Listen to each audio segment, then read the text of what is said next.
ஒரு கிராமத்திற்கு அருகிலுள்ள இருண்ட காட்டின் பக்கத்தில் ஒரு சிறுவன் தனது எஜமானின் ஆடுகளை மேய்த்துக் கொண்டிருந்தான். சில நாட்களில் அவனுக்கு அந்த புல்வெளி வாழ்க்கை மிகவும் சலிப்பாக தோன்றியது. நேரத்தை கழிக்க அவன் தனது நாயுடன் பேசுவதோ அல்லது புல்லாங்குழல் வாசிப்பதோ தவிர வேறு எதுவும் செய்ய முடியவில்லை. ஒருநாள் அவன் அமைதியான காட்டையும் ஆடுகளையும் பார்த்துக் கொண்டிருந்தபோது ஒரு ஓநாய் வந்தால் என்ன செய்வேன் என்று யோசித்தான். அப்போது அவனுக்கு ஒரு குறும்பான திட்டம் தோன்றியது.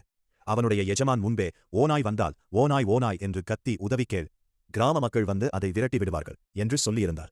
இதை நினைத்துக் கொண்ட சிறுவன் உண்மையில் ஓநாய் எதுவும் இல்லாதபோதும் கிராமத்தை நோக்கி ஓடிக்கொண்டு ஓநாய் ஓநாய் என்று சத்தமாக கத்தினான்.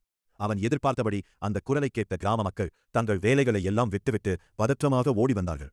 ஆனால் அவர்கள் வந்தபோது சிறுவன் தன் குறும்புக்காக சிரித்து சிரித்து மகிழ்ந்ததை பார்த்தார்கள். அவர்களுக்கு கோபமும் ஏமாற்றமும் ஏற்பட்டது. சில நாட்களுக்குப் பிறகு அந்த சிறுவன் மீண்டும் அதேபோல் ஓநாய் ஓநாய் என்று கத்தினான். மீண்டும் கிராம மக்கள் உதவிக்காக ஓடி வந்தார்கள். ஆனால் இந்த முறைவும் அவன் அவர்களை ஏமாற்றி சிரித்தான்.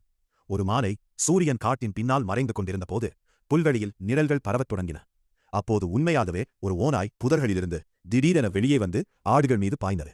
அதை பார்த்த சிறுவன் மிகுந்த பயத்தில் கிராமத்தை நோக்கி ஓடிக்கொண்டு ஓநாய் ஓநாய் என்று கத்தினான். ஆனால் இந்த முறை அவன் குரலை கேட்ட கிராம மக்கள் இவன் மீண்டும் நம்மை ஏமாற்றப் போகிறான் என்று நினைத்து உதவிக்குச் செல்லவில்லை.